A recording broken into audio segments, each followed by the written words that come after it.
Week 15 film review continues. The Broncos defense held on tight and outlasted the Packers. This was another game, Chris. This was the theme of Week 15. The first half and the second half just couldn't have been more different. Was there an actual change? I think there was in this this is one where it felt like something. I definitely, right? And honestly, one where I would have gone, I'm not sure I would have made this move or thought they would do this, right, to combat things. But really, what in my estimation would happen more in the second half, especially because the Green Bay Packers had 252 yards of total offense in the first half, or 251, excuse me. Yeah, 215 through the air. Exactly. They ended the game with 362. So they only got 111 yards in the second half of the football game. Yeah, that was a shutdown. And let's not forget, right, one of those was a 40-yard touchdown on the first drive of the game. They got a PI, and then they broke a run, and that was a touchdown. And then let's also not forget of those big plays and their runs in the second half, right? One of them was a 3rd and 15. Jordan Love scrambled unbelievably, ended up getting like a 24 or 25-yard gain, right? So within that, I think the stats are a little bit misleading too, and it was even more dominant than you really realize in the second half from Denver. And the change for me, more than anything, was pressure. Was blitzes, 5-man pressure, and honestly, more man-to-man in a lot of ways, it felt like. And that was the difference. It was the first half, hey, there was a sprinkle of pressure here and here, but it felt like, hey, they rushed forward, they played man, they had a guy in the middle. They rushed forward, they played quarters. They rushed forward, they played cover 3, right? Oh, okay, maybe now they brought one guy to blitz or one blitz, one drop out, do something like that. In the second half, it felt like there was a lot more, there was more man-to-man, and certainly more of like, hey, we're done. We've seen him sit back there and have time and make plays down the field. Let's speed him up a little bit. And let's stop like letting him have little holes in the zone where he can just throw it in there and they can make big plays. And I think that was really the biggest difference of the football game. As you see the tale of two halves for Jordan Love, 17 for 22 surgical in the first half, 9.8 yards per attempt is what really stands out. That number dipped all the way down to 3.4 yards per attempt when he couldn't get anything going in the second half. He also threw both of his picks in the second half. And to your point about the style of blitzing, Chris, the Broncos blitzed on exactly 50% of the dropbacks that Green Bay had in the second half. Okay, yeah. And so 11 plays. Right. 9 of them were true 5-man rushes. 1 was a 6-man rush. Right. And then only 1 of the 11 was a simulated pressure. So one drop, one blitz. Right. Yep. Which still felt like it was more of that in the first half. So definitely was. There again, right. Yes. So there you go. So yes, that collapsed the pocket, right, and took the Broncos, the Packers out of their rhythm in the pass game a little bit. And also, the Broncos did a good job playing man-to-man on the back end. But more than anything, it's like they had the first half to go, hey, this is what the plays are going to go. Get used to these guys a little bit. Second half, let's bombard them a little bit. Let's bombard Jordan Love. And we trust you guys that you can cover and play some certain coverages. Not that they played man-to-man every play in the second half, because they do a good job of mixing it up when they need to, definitely. But, it just felt like a more aggressive approach in general, right? And the first half, again, the Packers, the big theme, and one of the things that they messed up is, of course, their red zone offense. Our red zone offense was an issue. You got into the red zone. They had a short field off a fumble of R.J. Harvey. They got nothing other than a field goal. They have a great 90-yard drive and get down to the 4 or the 6-yard line. They can't punch it in for a touchdown, have to kick a field goal, right? So at the end of the half, another good drive. Get down there in the red zone, stalls out, have to kick a field goal. So that was the big thing. And the Broncos, once you start to get inside the 20 and the 15, they don't play as aggressive. They usually play more zone and, hey, our front 4, get there. And, of course, we know when there's 7 guys in coverage in a short part of the field, there's not a lot of holes to throw it. So they take the right approach in the red zone. But that was really one of the big issues for Green Bay in the first half, where they totally controlled the game, but yet they only went in halftime up 16-14. Yeah, and Jordan Love in this game against the blitz, he was 9 for 15, 125 yards, but he threw both of his picks against the blitz, yes, Chris. He did. So he had some success against the blitz, but then he had 4 of his biggest blunders. 2 of his sacks taken were when blitzed. 2 of his picks, both of his picks were when blitzed, and we got to break down the second one, because I think this is you going back to your point about them playing man.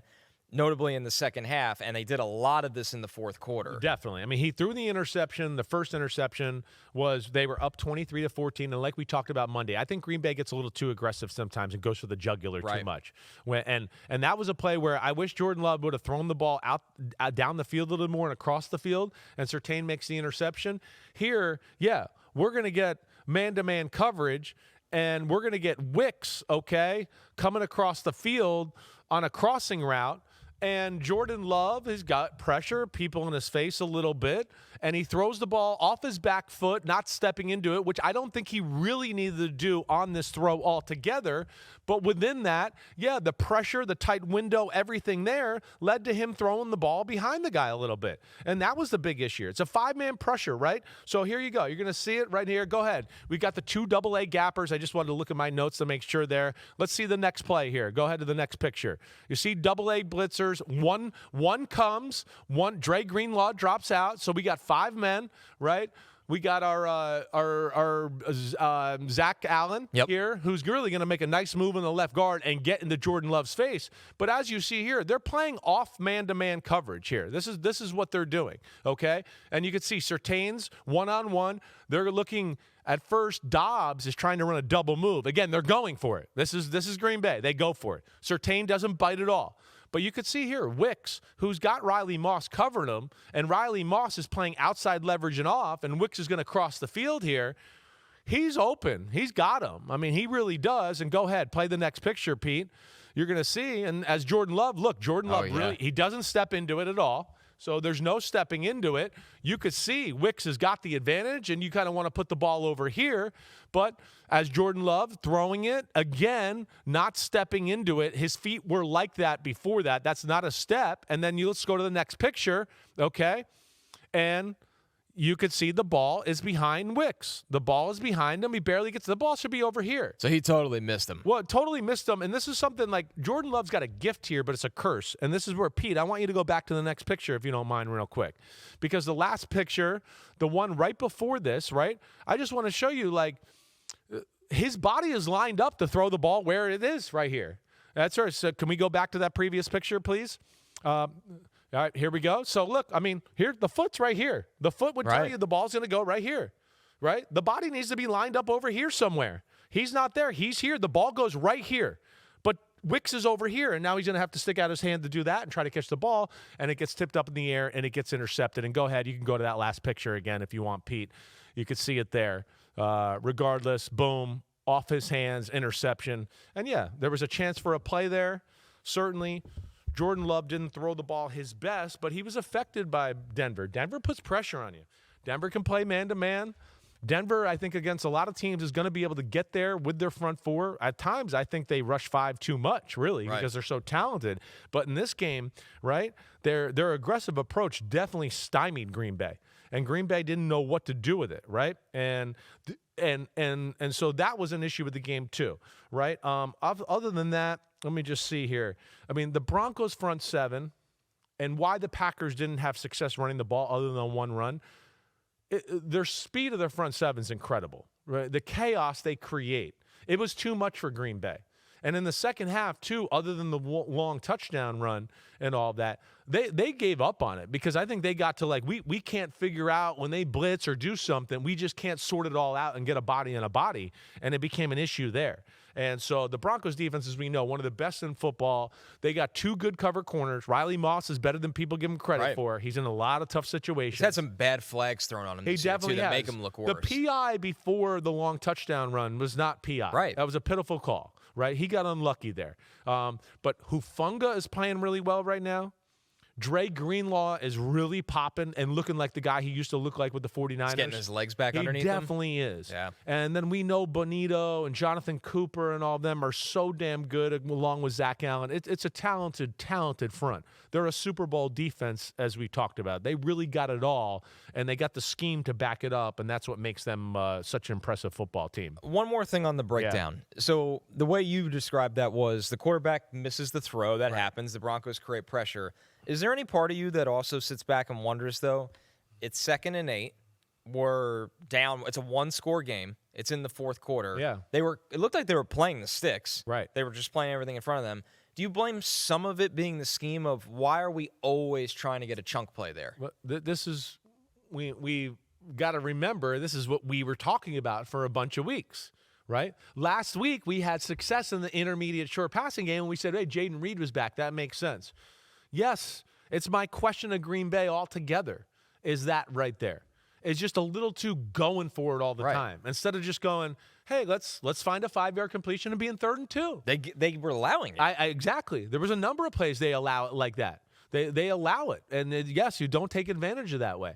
So I don't get that. They're very much go for the jugular that way. And, yeah, I think they could be a little bit more sustained surgical if they want to be at their best. And sometimes they lose their way that way, and it drives me crazy. But that interception by Patrick Surtain on the deep post, I will continue to tell you, again, back to how fickle this game is, how close it is. I mean, it's Green Bay is controlling it. Green Bay's, they got a chance here to go, we're going to put you down by 2 touchdowns or maybe more here. We're going to really put you in a spot.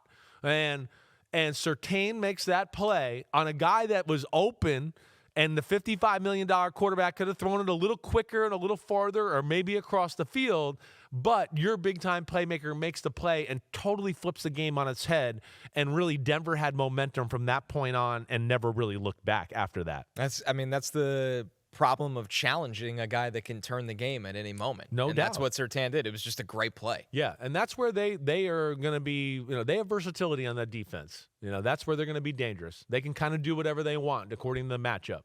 And, like I said, their ability to get there with 4 is impressive. And then also, if they feel like, hey, they got to pressure you and crowd the line of scrimmage, they can do that at a really high level as well. Yo, thanks for watching, homies. We are now in the NFL season here on Chris Simms Unbuttoned. Hit subscribe to get our weekly picks, game recaps, film deep dives, and much, much more. Thanks again for watching. Subscribe, rate, review. Peace out. You know where to find us.